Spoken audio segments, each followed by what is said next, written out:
Buenas tardes, les damos la bienvenida a la edición central de MBD Noticias. ¿Cómo estás, Martín? ¿Cómo andas, Natalia? ¿Cómo andan ustedes? Aquí estamos, empezando la edición de hoy con una hora de información por delante. En la subidita de la semana, Todavía. con un tiempo precioso en este momento. Vamos a ver cómo sigue. Que siga así. Exacto, que siga así. Vamos a empezar por otra información. La Policía Judicial de Portugal incautó el viernes más de 3.600 kilos de cocaína que estaban escondidos en un contenedor proveniente de Paraguay que transportaba harina de soja y que antes había pasado por el puerto de Montevideo.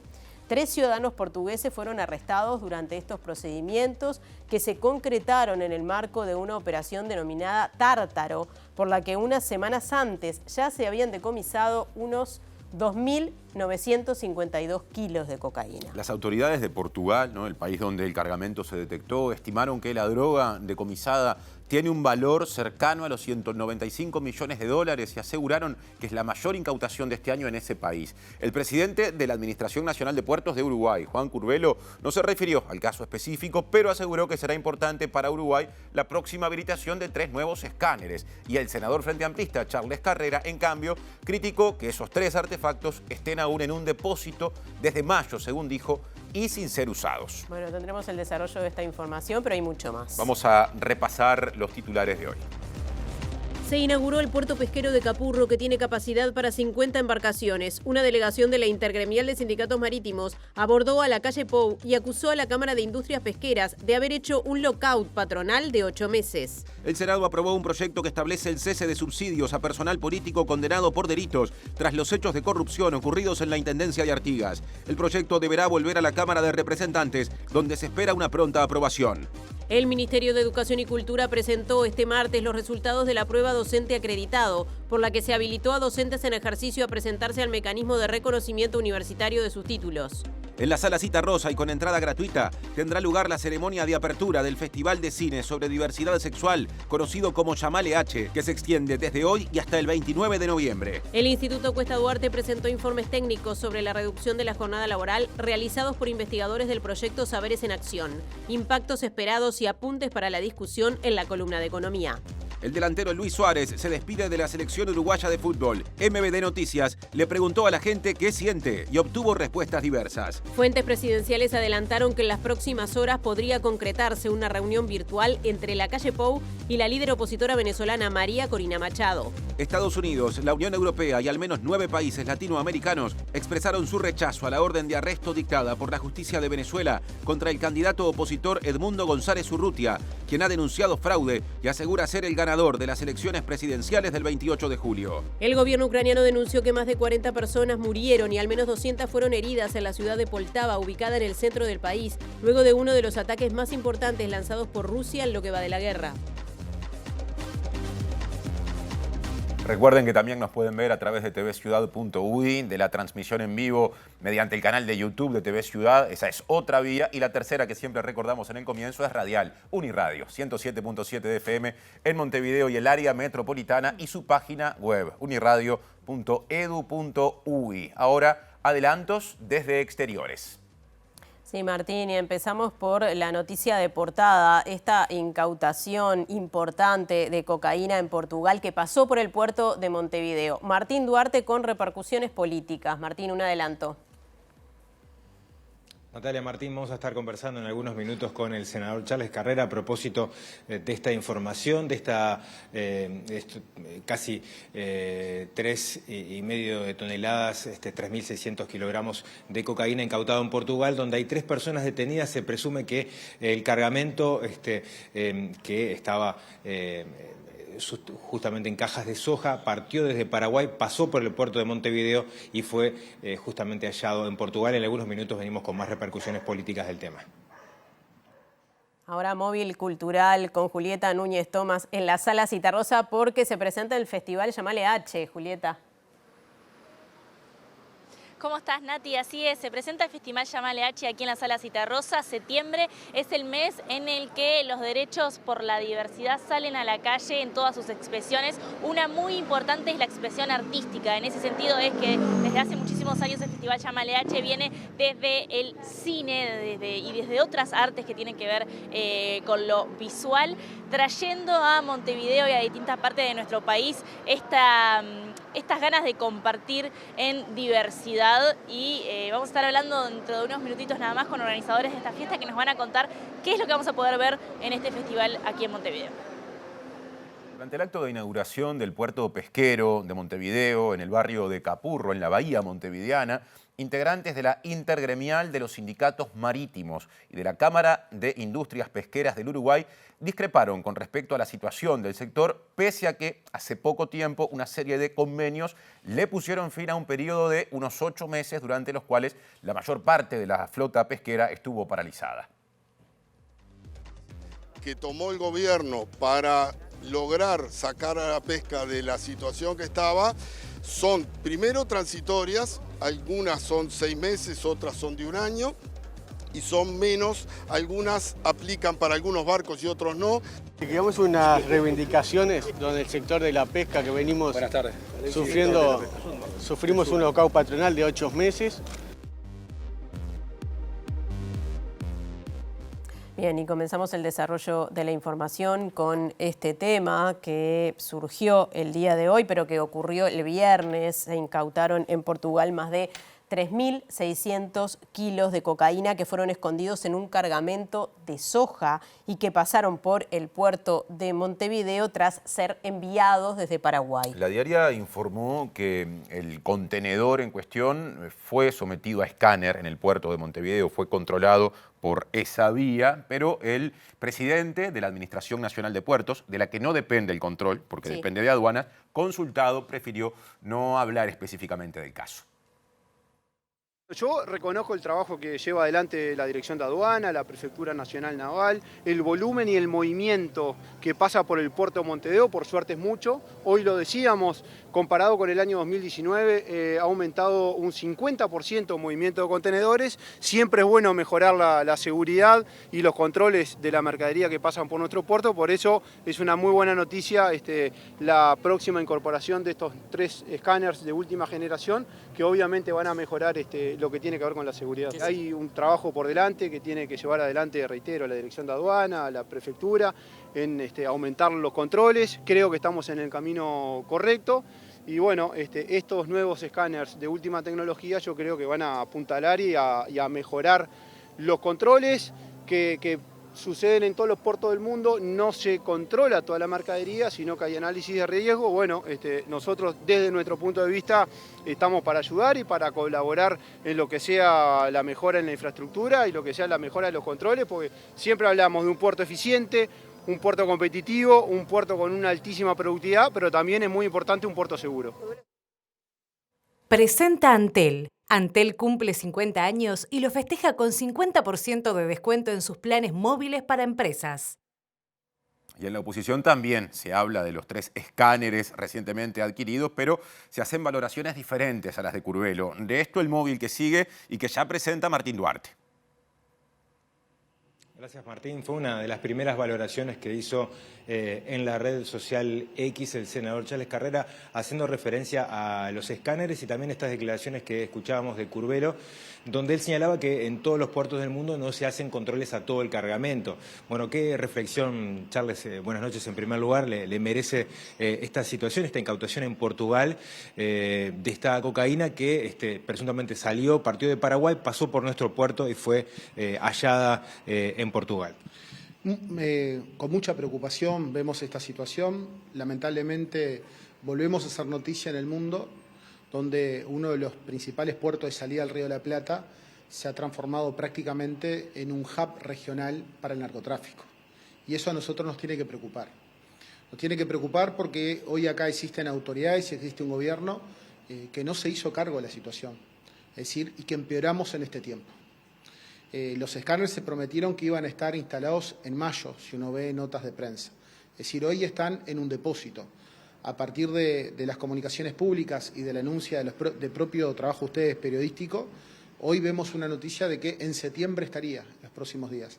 Pero realmente lo que vemos es un gobierno que no ha estado a la altura, que lamentable el puerto Montevideo se ha transformado en un colador y eso a nosotros pone en riesgo miles y miles de puestos de trabajo de los uruguayos, de un activo que tiene el Uruguay, que es que vende logística y transporte a empresas comerciales lícitas, y lamentable lo que estamos viendo es eso, es que se consolida todo lo que tiene que ver con el narcotráfico regional, y el punto de partida es el puerto de Montevideo.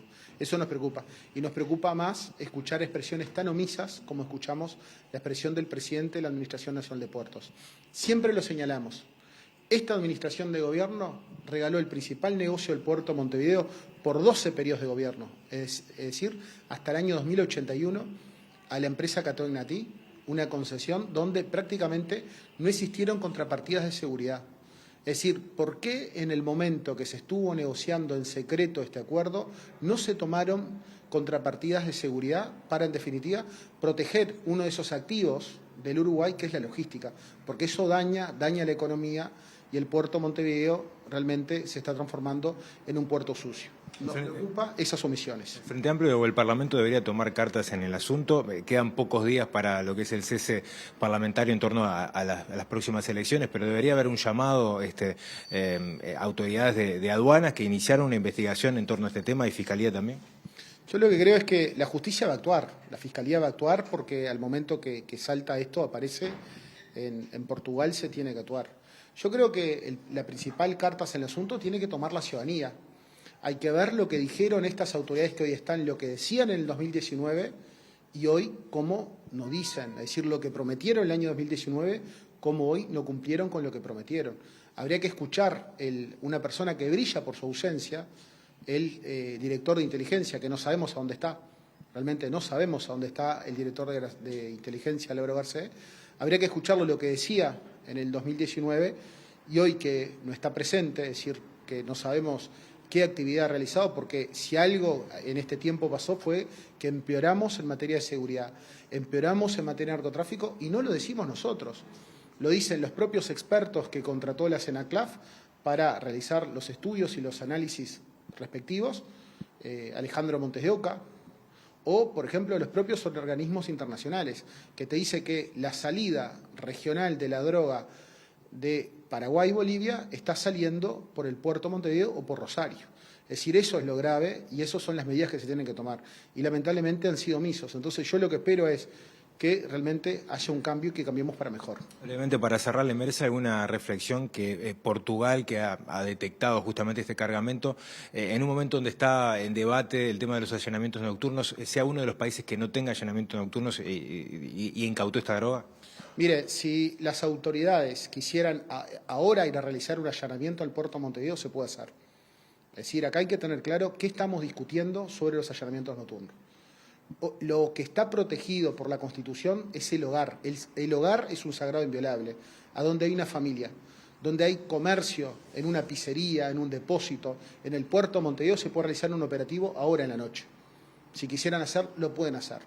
Es decir, que no se busquen más excusas, que se hagan responsables de una vez por todas, que no busquen más excusas. La excusa del allanamiento nocturno es para no hacerse responsable de que en esta materia fracasaron. No hay ninguna evidencia que el allanamiento nocturno sea una herramienta válida para combatir el narcotráfico. En los países que lo tienen no lo utilizan. Pero si quisieran hacer, como te dije, Martín, te vuelvo a repetir, si quisieran hacer un allanamiento ahora en el puerto de Montevideo, lo podrían hacer. Lo que pasa es que no lo hacen. Prometieron los escáneres y no los instalaron. Prometieron la tecnología a funcionarios y no los instalaron. Votaron la ley del arribo, es la LUC, y no tenemos ninguna tecnología para para la interceptación de los vuelos. Es decir, la droga viene por aire, por mar, por tierra.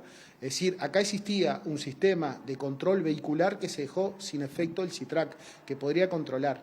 Hoy no hay control de lo que anda por la ruta. Yo estoy haciendo gira de la 609, estamos recorriendo cada jueves y cada viernes, estamos recorriendo el país, los departamentos, y no veo ningún procedimiento policial ni de caminera, no vemos caminera por las rutas. Entonces hay un descontrol de todo. Entonces que no vengan con esa excusa el allanamiento nocturno. Lo que necesitamos son acciones y acciones concretas, políticas públicas y efectivas. Senador, muchas gracias por estos minutos. Senador Charles Carrera, a partir de este episodio de la jornada de hoy, que se hizo público con incautación en Portugal y que ha tenido también derivaciones políticas. Antel. Antel cumple 50 años y lo festeja con 50% de descuento en sus planes móviles para empresas. Ahora otro puerto u otro sector del puerto, Sí. porque se inauguró el puerto pesquero de Capurro, siempre en Montevideo, con capacidad para 50 embarcaciones y que se presentó, por lo menos así lo hicieron las autoridades, como la máxima ampliación del puerto de Montevideo realizada hasta ahora. Y el ministro de Transporte y Obras Públicas, José Luis Falero, dijo que la obra generará un gran impacto logístico. Es muy importante porque hoy reordena o reorganiza parte del puerto de Montevideo con la reubicación de todo el rubro y la actividad pesquera en este lugar. Eso le da mejor confort, mejor posibilidades para el trabajador de la pesca para poder desarrollar su tarea, pero también nos genera algún alivio en la presión que está teniendo el puerto de Montevideo en cuanto a la actividad comercial que habitualmente tiene. O sea que entendemos que es un paso importante que está dando el país y que nos va a permitir seguir posicionando a nuestro puerto de Montevideo como un hub regional, que es lo que pretendemos suceda. El debe siempre queda avanzar, nos van a quedar en el entorno de unos 50 o 60 puentes más para que puedan tener la capacidad de carga habilitada, que es fundamental. Yo entiendo que aún nos queda en la red vial trabajar más sobre rutas transversales que reduzcan distancias, que bajen costos de flete y por ende bajen el costo de la producción de nuestro país, tratando de ayudar a que sea más competitivo a nivel mundial.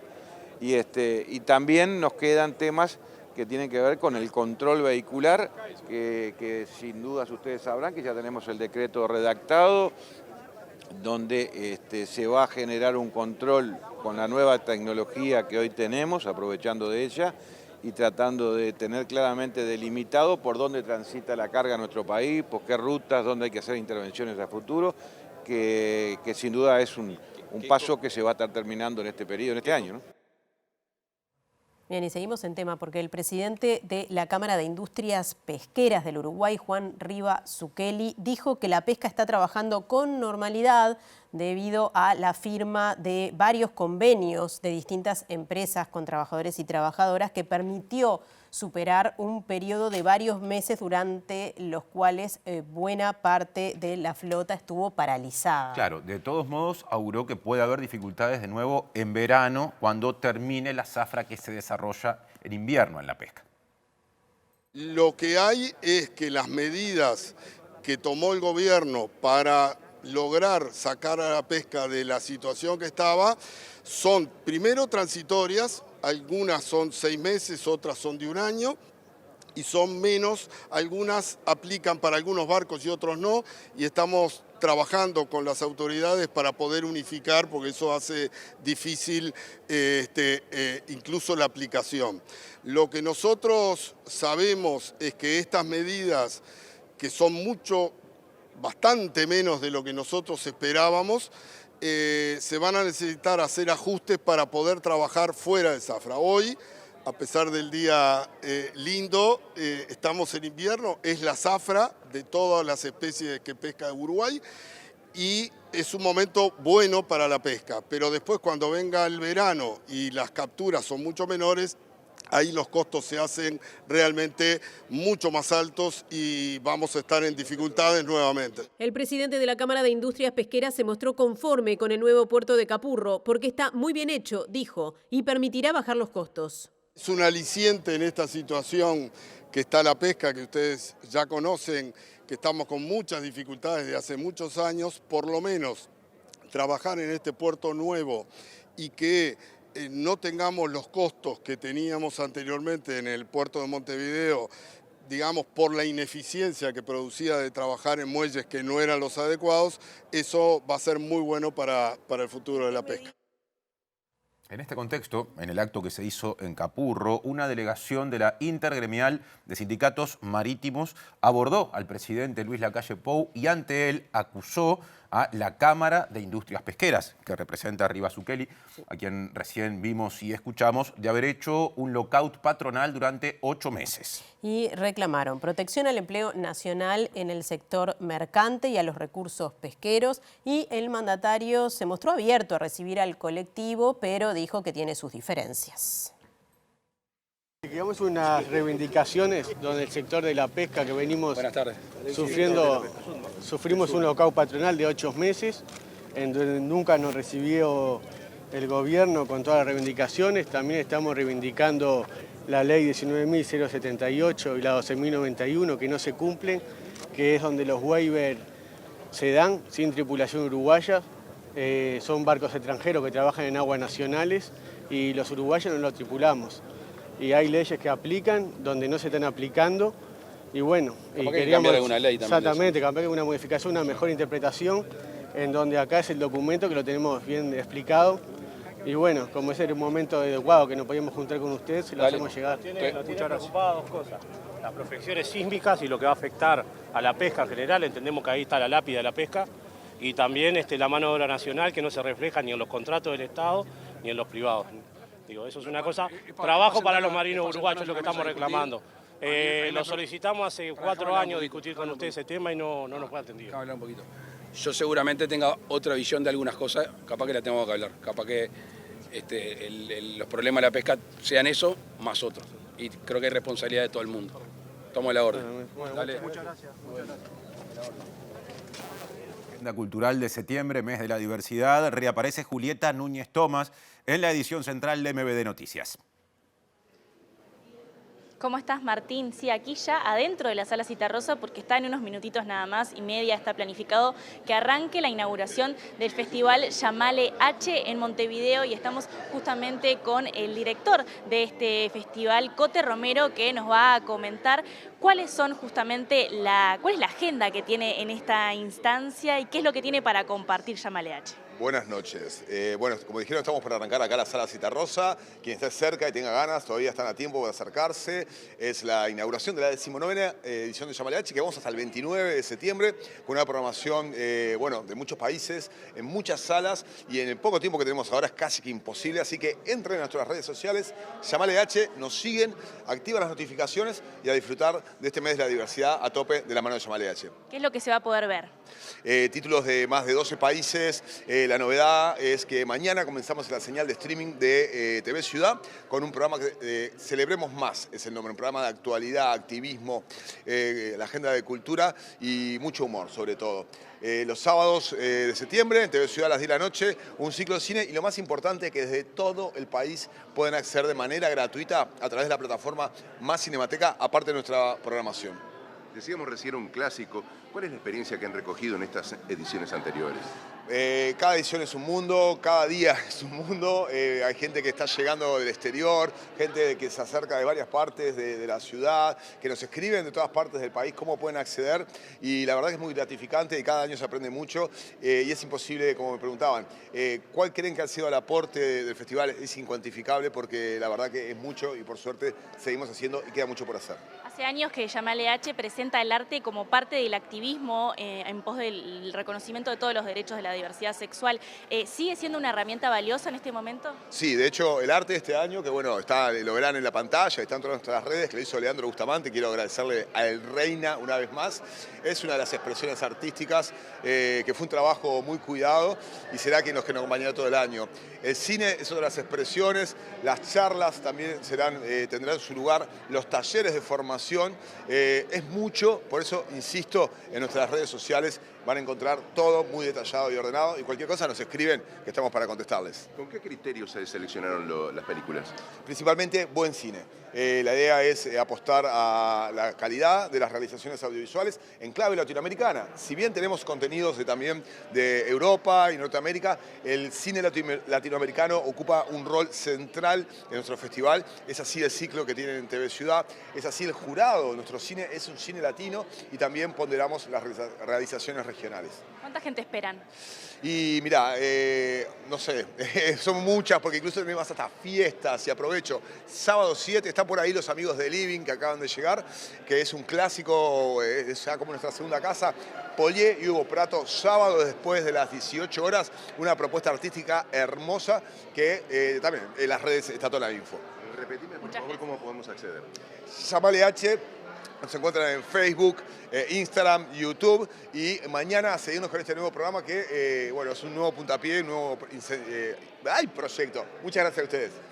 Bueno, escuchábamos allí a Cote Romero, ya inicia en minutos nada más este festival y seguirá por muchos días más con distintas iniciativas. Muchas gracias, Julieta y equipo. Vamos a cambiar de tema. Les contamos que el sindicato bancario inició una serie de movilizaciones con el objetivo de que se instale un ámbito de negociación tras la decisión de Banco Santander de modificar su convenio colectivo. A través de un comunicado, AEU estableció que Santander está tratando de imponer sus condiciones y que eso contraviene a la lógica de la negociación colectiva. En el día de ayer, mientras se estaba desarrollando la negociación colectiva, Banco Santander, muy particularmente su gerente general, el señor Gustavo Trelles, decidió dar por finalizado el proceso de negociación y determinar unilateralmente qué beneficios y qué condiciones de trabajo continúan vigentes y cuáles pierden validez totalmente. Pero fundamentalmente decide interrumpir el proceso y tomar esas decisiones en forma unilateral. ¿Esto qué implica para los trabajadores? Bueno, ese gesto, esa actitud, lo primero que hace, echa por tierra 40 años de negociación colectiva. Para los trabajadores, pérdida de derechos muy queridos, legítimamente alcanzados, y lo que tenemos ahora es un conflicto que lo que procura es reeditar un ámbito de diálogo y de negociación sobre bases serias, honestas, de buena fe, esas que son necesarias para destrabar situaciones como esta. Nos preocupa mucho que un banco extranjero no respete la legislación nacional, porque tenemos que entender, las uruguayas y uruguayos, que en este país hay una ley que nos obliga a negociar. Otro asunto, 3.699 personas docentes se presentaron a la prueba llamada Docente Acreditado para obtener el título universitario de licenciado o licenciada en Pedagogía. De ese total, 2.233 aprobaron la prueba y 810 tienen pendiente salvar un módulo.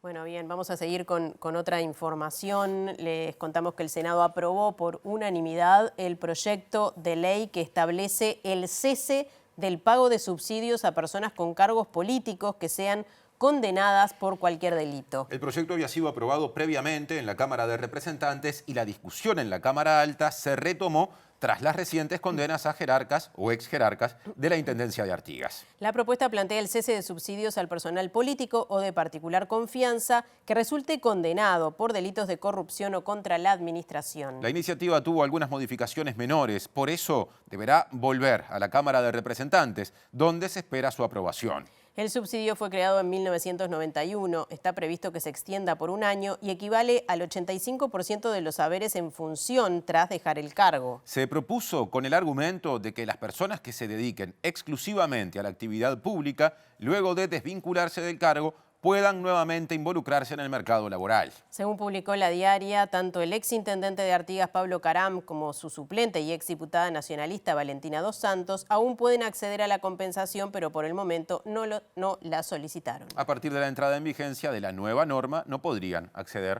al beneficio del que veníamos hablando. Bien, y el senador Frente Amplista José Carlos Maía dijo que no hay una política clara sobre seguridad y que los cambios de ministros del Interior en este gobierno no evitaron que el problema se profundizara. Claro, porque Maía entiende que hay un problema estructural justamente y que por eso requiere de soluciones más profundas. Tal cual está presentada, no da todas las garantías. ¿Por qué? Porque, por ejemplo, ¿para qué se utiliza? Tiene que estar más regulado cuál es el motivo y en el proyecto constitucional no parece, es abierto. ¿El Frente Amplio tiene alguna alternativa para combatir el microtráfico, sobre todo en horario nocturno? La alternativa tiene que ver con, en primer lugar y fundamentalmente, con la mejor gestión.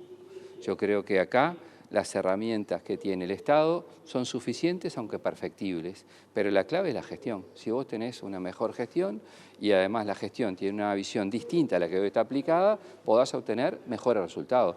Con lo que pasa hoy, que exclusivamente tiene una respuesta del Ministerio del Interior parcial y notoriamente insuficiente, y bueno, vamos a seguir fracasando, porque la situación del microtráfico, y bueno, tiene que ver con cosas mucho más profundas que entrar o no de noche a determinado lugar. Tiene que ver con causas estructurales, porque yo he visto pasar decenas de ministros del Interior diciendo que meten preso a tal pariente, después viene el otro, después el otro, el otro. Entonces, cuando vos querés abordar problemas estructurales con medidas puntuales, a la larga estás condenando el fracaso de una política estratégica y de Estado que debería hacer esto. Asunto vinculado. El subsecretario del Ministerio del Interior, Pablo Abdala, dijo que, a su criterio, el personal policial cuenta con el equipamiento necesario para realizar de forma segura allanamientos nocturnos. Además señaló que quienes promueven esta posibilidad, que se llevará a plebiscito junto con las elecciones nacionales de octubre, nunca presentaron la iniciativa como una solución mágica. El Ministerio del Interior tiene visores, ha habido una enorme inversión durante todo este tiempo en equipamiento, en chalecos, en visores nocturnos, repito. De manera que no pasa esto tampoco por una cuestión de insuficiencia presunta del equipamiento, que no la hay. En esto creo que tenemos que ser muy claros y muy cautelosos. Y así como decimos que esto no se ha planteado como una solución mágica, que nadie lo planteó en esos términos, ningún partido político, ningún proponente, legislador, diputado o senador de quienes impulsaron esta ley constitucional, o esta propuesta, mejor dicho, de reforma constitucional, tampoco hemos planteado, nadie ha planteado esto como una alternativa de uso sistemático, ¿no? Lo hemos planteado siempre como una herramienta más que complementa. Y repito, yo lo catalogaría como una adecuación de la Constitución a los tiempos nuevos. Abdala señaló que los allanamientos nocturnos no serán riesgosos para el personal policial y que en todo caso el riesgo se asume hoy en día por tener que permanecer afuera, aguardando el día para poder realizar el allanamiento. Tenemos un diálogo permanente con los sindicatos y con los sindicatos yo diría que hay una diversidad, como todos sabemos, en la organización sindical y en la representación sindical en el Ministerio del Interior, que creo que tampoco podemos sacar juicios que en todo caso unifiquen posiciones o uniformicen la posición de las organizaciones sindicales, que no necesariamente se han manifestado en contra, en todo caso han dicho que quieren sí tener garantías o certezas con relación a determinados aspectos y por supuesto esas certezas y esas garantías están dadas. Y el senador nacionalista Javier García entiende que el Frente Amplio debe explicar por qué se opone a la propuesta de reforma constitucional para habilitar los allanamientos nocturnos que se plebiscitará, como decíamos, en octubre. Y García destacó que en caso de que en ese plebiscito gane el sí, los allanamientos nocturnos siempre van a depender de la previa decisión de juez o jueza actuante. No solo están en contra de los allanamientos nocturnos, estuvieron en contra en la LUC de que la policía pudiera pedir la cédula en la calle, de que la policía tuviera legítima defensa presunta, de que se duplicaran las penas en los delitos gravísimos y aberrantes en menores de 18 años o que se mantuvieran los antecedentes penales. Es decir, han votado en contra de todos los instrumentos que mejoran la lucha contra el crimen organizado. Y en esto, por encima de cualquier disquisición teórica que busca evitar la discusión, lo que hay que contestar es lo siguiente. ¿Por qué en el siglo XXI, si un juez tiene ubicado a un narcotraficante o a un criminal, sabe dónde está, y este criminal se esconde en una casa, ¿por qué un juez no puede ordenar a la policía a que detenga en horas de la noche a ese criminal o a ese narcotraficante? ¿Cuál es la razón que legitima que un criminal tenga el beneficio de la noche para escaparse o para deshacerse de la prueba? La disposición de la prohibición de los allanamientos nocturnos en Uruguay data de la primera Constitución uruguaya, de 1830. Y uno se pregunta, ¿algo que en 1830, cuando no había energía eléctrica en Uruguay, puede sostenerse en el siglo XXI? Es absolutamente indefendible. Por algo solo 4 países en el mundo lo mantienen. Por eso el Frente Amplio le debe, una vez más, una explicación de por qué se esconde en argumentos teóricos para no proporcionar instrumentos para combatir el delito, el narcotráfico y el crimen organizado. Breve menciona un hecho que tomó estado público en las últimas horas. Una familia denunció ante la justicia que en julio la policía realizó un procedimiento allanando su domicilio por error. Según publica El Observador, Fiscalía investiga el tema como un delito vinculado a la función pública, ya que también involucra el posible robo de dinero que se encontraba en el hogar. Y ahora seguimos adelante cambiando de tema. Les contamos que el candidato presidencial Frente Amplista, Yamandú Orsi, dijo que apoya la propuesta en las últimas horas realizada por la Cámara de Comercio y Negocios LGBT de Uruguay de habilitar el matrimonio igualitario para personas extranjeras. Sostuvo que, además de ser un atractivo turístico, es su convicción. Me gustó la idea, me gustó porque ya hay antecedentes, recién lo historiaba el propio Pablo Mieres en la reunión, en esta actividad que tuvimos, cuando en Uruguay estaba a la vanguardia por el tema del divorcio, cómo había gente que venía del exterior a casarse en Uruguay. Acá es doble la ventaja o la virtud. Por un lado, es un atractivo desde el punto de vista turístico, pero por otro lado es nuestra convicción. O sea que si Uruguay se transforma en un faro en cuanto a los derechos, hay que saberlo fortalecer. Bien, y vamos al DEVE, que antes por motivos técnicos no pudimos ver esta información que habla de 3.699 personas docentes que presentaron prueba en docente acreditado para obtener el título universitario de licenciado en pedagogía. Sí, algo menos de 2/3, ¿no? En total, 2.233 personas aprobaron la prueba, mientras que 810 tienen pendiente salvar un módulo. La prueba para acceder al reconocimiento universitario implicó módulos sobre comprensión lectora, producción escrita, matemática y estadísticas, habilidades tecnológicas y digitales, y en el caso de los docentes de educación media, un módulo extra sobre su disciplina. El ministro de Educación y Cultura, Pablo da Silveira, afirmó que el plan docente acreditado responde a una demanda histórica de los profesores y maestros. Corresponde decir que hoy estamos en un día histórico. Por primera vez en la historia del país, un número muy importante de docentes va a poder decir que tienen un título universitario. ¿Por qué? Porque se le está reconociendo el valor de licenciatura universitaria al título de formación docente que en su momento les entregó ANEP.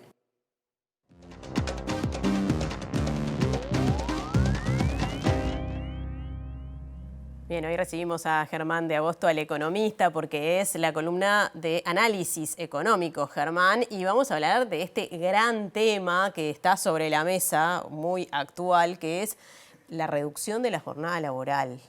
Así es, Nati, vamos a apoyarnos en una serie de estudios que está colgando el Instituto Cuesta Duarte en la página. Para los que le interesen, van a encontrar varios, se va generando como una acumulación en torno a cuál es la evidencia, por un lado, la evidencia internacional, sobre los impactos potenciales que puede tener esta medida de reducir la jornada laboral. Y eso está desagregado en estas dimensiones. En particular, lo que tiene que ver con cuál sería el impacto en la jornada efectiva. Una cosa es la reducción de las horas y otra cosa es lo que efectivamente termina sucediendo en la realidad. Exacto, ahí después vamos a meter en la productividad. Pero si vos te fijás, por ejemplo, en lo que hizo Francia, vos tenés una reducción de 4 horas, pero que se tradujo en una reducción efectiva de 2 horas. Por eso no es un mecanismo mecánico, no se reduce en el mismo sentido, no es lineal la reducción. Así que por ese lado tenemos evidencia que dice que no es un efecto mecánico, pero caen las horas que efectivamente se trabajan.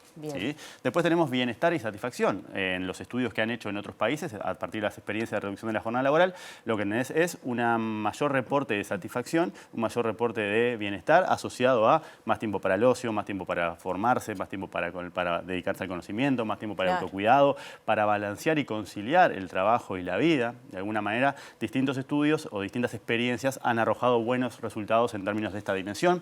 Salud y seguridad laboral, también un poquito asociado al bienestar, ¿no? Mejoran la calidad del sueño, mejoran la fatiga mental, mayor predisposición a hacer ejercicio y deportes, menor predisposición a fumar, de alguna manera, menor predisposición a malos hábitos y mayor predisposición a buenos hábitos también son derivados del estudio o la revisión. Que mejoran a la persona, pero también seguramente mejoran el rendimiento en el trabajo. Exacto, por eso lo vamos escalonando y el final es el que a vos más te interesa, que es la productividad, brecha de género. Ahora después vamos a ver los datos para Uruguay y ahí tenemos una brecha importante.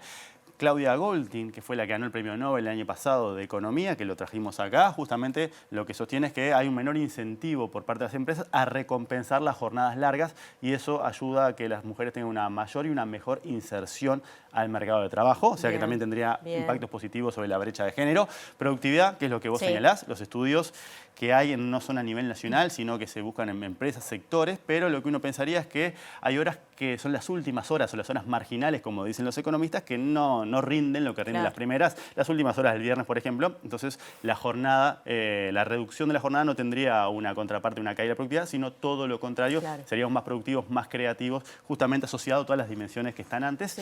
Y en el empleo, que es una de las variables más críticas, bueno, los resultados del análisis de las experiencias internacionales son mixtos. En algunos casos se concluye que caen, en otros casos se concluye que aumenta, porque hay efectos que están como rivalizando, ¿no? Una cosa es compartir las horas, ¿sí? Si compartimos horas, eso reduciría el desempleo, pero también es cierto que hay un incremento del costo unitario de la mano de obra que puede hacer que las empresas contraten menos. O sea que en términos de empleo los resultados son mixtos y la evidencia no es concluyente, pero no se encuentran o no es de recibo que sean impactos negativos en términos del empleo. ¿Sí? Ahora vamos a ver un poquito más asociado a los datos, y seguimos apoyándonos en los mismos estudios, pero no tiene que ver con los datos de Uruguay. Estos son los datos del 2023, último año cerrado.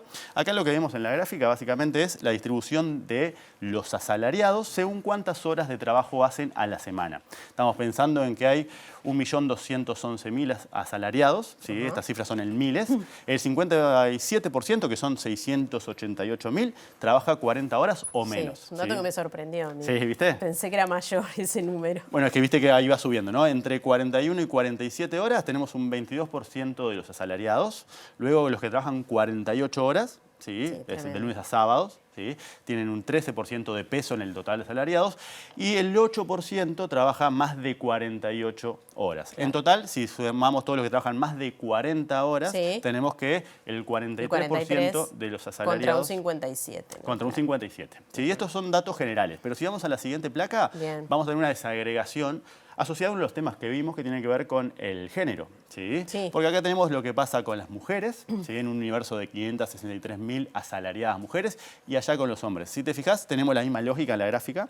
El 71% de las mujeres trabaja 40 horas o menos. Si te fijas, es bastante imaginable, ¿no? Exacto. Fíjate cómo contrasta con los datos celestes, que son los de los hombres. 45% trabaja menos de 40 horas o más. O al revés, si vamos al otro extremo de la gráfica, 4% de las asalariadas trabaja más de 48 horas y un 12% de los asalariados varones trabajan más de 48. Fácilmente cruzable con un montón de datos, ¿no? Totalmente. Justamente dialoga todo y es consistente con lo que veíamos hoy en los impactos que puede tener sobre esa dimensión. Si te fijas, entonces el 29% de las mujeres trabaja entre más de 40, si querés, y en el caso de los hombres son el 55% que trabajan más de 40. ¿Sí? Y ahora, para cerrar, en la última placa, lo que tenemos es la distribución de las horas trabajadas por sector. Nos seguimos apoyando en los mismos estudios del Cuesta Duarte. Si te fijas, en promedio los uruguayos asalariados trabajamos casi 40 horas semanales, 39,6. Pero fíjate que hay una importante heterogeneidad entre las dos puntas. En transporte y almacenamiento, la cantidad de horas promedio es del 47 horas, cuando del otro lado tenemos menos de 31. Eso lo explica en particular el informe del Cuesta Duarte, asociado a los desplazamientos que tienen que hacer cuando se mueven entre casas, por ejemplo, en ese sector particular del servicio doméstico. Ha hablado muchas veces, ¿no?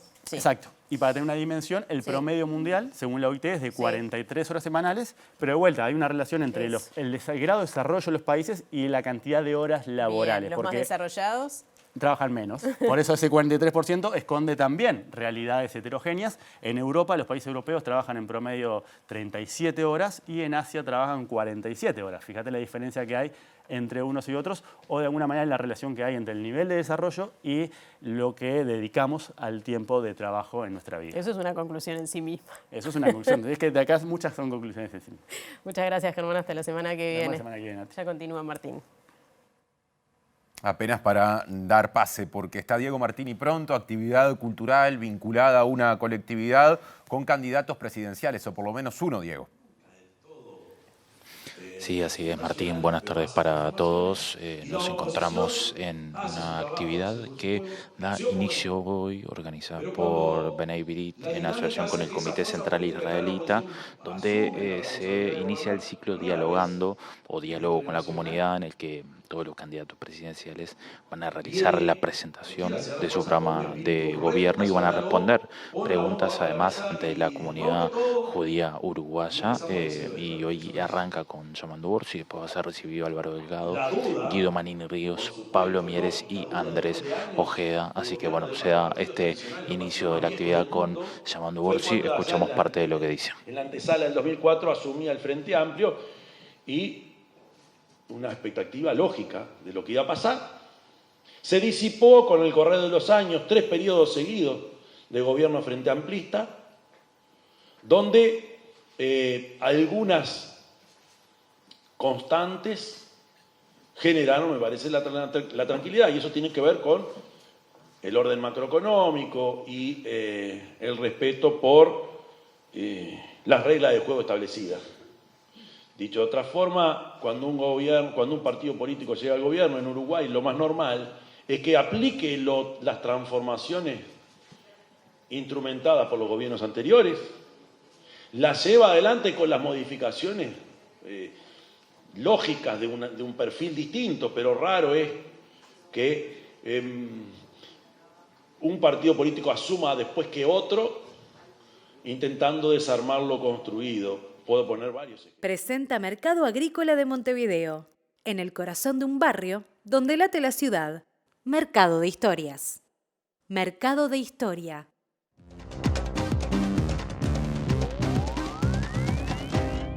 Momento de la información internacional. Les contamos que Estados Unidos, la Unión Europea y 9 países latinoamericanos, por lo menos, dentro de los cuales o entre los cuales está el Uruguay, expresaron su rechazo este martes a la orden de arresto dictada por la justicia de Venezuela contra el candidato opositor Edmundo González Urrutia. El político opositor venezolano denunció fraude y asegura ser el ganador de las elecciones del pasado 28 de julio.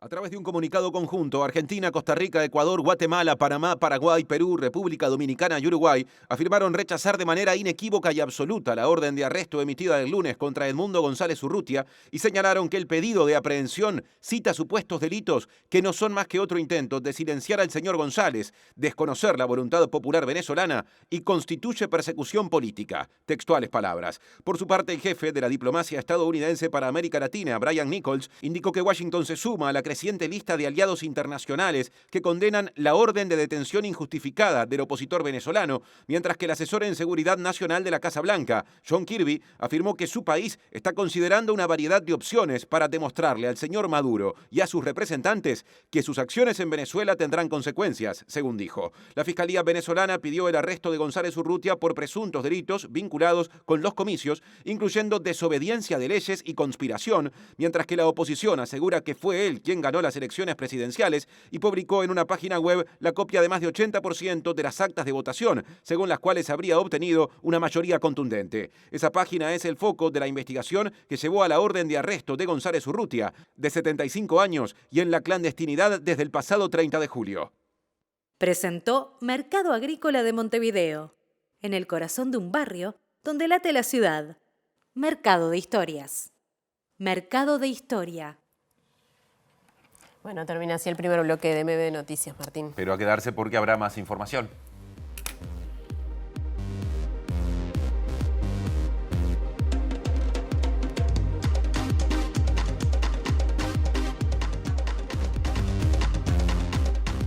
Segundo bloque de la edición central de MBD Noticias en TV Ciudad. Se aprobó en el Parlamento un proyecto de ley para que personas afiliadas a la Caja de Jubilaciones y Pensiones de Profesionales Universitarios puedan regularizar sus deudas. La iniciativa, que había sido aprobada antes por la Cámara de Representantes, fue aprobada de forma definitiva entonces tras el voto del Senado. El proyecto presentado por el directorio del organismo del Poder Ejecutivo apunta a que las y los deudores obtengan facilidades de pago para conveniar sus deudas. Según informó El País, la Caja tiene 4.842 personas afiliadas morosas con deudas por un total de más de 53.281 millones de pesos. Y el anuncio del retiro de la selección uruguaya de fútbol del delantero Luis Suárez hizo que en menos de 24 horas se agotaran las entradas para el partido por las eliminatorias entre Paraguay y Uruguay a disputarse este viernes en el Estadio Centenario. Y MBD Noticias salió de los estudios de TV Ciudad para encontrar en las calles a la gente o a simplemente personas aficionadas y preguntarles por sus sentimientos. Y encontró respuestas diversas. Atención. Es una macana en el momento que lo hace saber, no que lo hace saber, que toma la decisión. En el entendido que no tenemos 9. Núñez no está, por circunstancias que no tienen nada que ver con él, ¿no? Pero por lo demás se lo va a extrañar pila, sí. Me parece lógico que a esta altura se retire y se retira por la puerta grande, así que sin duda fue de lo mejor dentro de la historia del fútbol uruguayo y va a ser por mucho rato, me parece. No va a jugar hasta que tenga 90 años, se va a extrañar igual, mucho. Es muy necesario Suárez para la selección. Que le dé lugar a los más jóvenes, que ya está veterano él. Asumió el mismo camino que tomó Godín, que ya a una edad con él le permitía seguir jugando. Me mató, me destruyó. Para la gente de mi edad, ver a Luis es como ver una especie de prócer para los gurises de nuestra edad, que crecimos con él y creo que no va a haber otro como él nunca más. Yo crecí viendo a Suárez y va a ser el jugador que va a recordar toda mi vida. Creo que como él no va a haber otro. Tal vez el gol que yo recuerde es el gol contra Inglaterra, el segundo gol que hace cuando lo grita, cómo llora cuando abraza al doctor también, increíble. Tremendo. No llora ahora, creo yo. Y no sé, hay que saber cuándo irse, cuando ya terminó una etapa y dejar a los chicos ahora que hay un buen plantel, creo yo. Sinceramente una lástima porque Suárez es un capo total, tendrá que seguir. Yo creo que como él no va a existir otro más y bueno, se va a extrañar, se va a extrañar. Hay muchos buenos jugadores, pero la verdad que Luis Suárez marcó una historia. Yo creo que para todos los uruguayos siempre va a ser el 9, siempre la selección ahí, número 1. Bien, bueno, había alguno allí con dote de relator, te digo. Sí, había algunas voces potentes. Voces potentes, con unos conceptos, firmes. sí. Bueno, bien, lo que más o menos pensamos todas y todas, ¿no? De Luis Suárez. Vamos a ver qué pasa con el tiempo. Ya veremos qué sucede el viernes, ¿no? Sí. Pero, bueno, vamos a ver cómo va a estar el tiempo mañana, miércoles y jueves y bastante parecido al día de hoy. Claro, no se prevén lluvias. Empezamos por lo que dice Inumet ocurrirá mañana, 4 de septiembre, en Montevideo y el área metropolitana. De a rato cielo cubierto, pero no pasa de eso. En general, nuboso, mínima 8 grados, máxima 17 y habrá en algún momento del día bancos de niebla. Bueno, similar pronóstico para el día jueves, también algo nuboso, algunos bancos de niebla, baja un poquito la temperatura, 7 grados la mínima, 14 la máxima. Ya llega el lado B a la pantalla de TV Ciudad, como todos los días, más o menos a esta altura. Y el reencuentro con las noticias será mañana a las 8, a las 13 y a las 18:55. Gracias por estar, que pasen bien. Hasta entonces.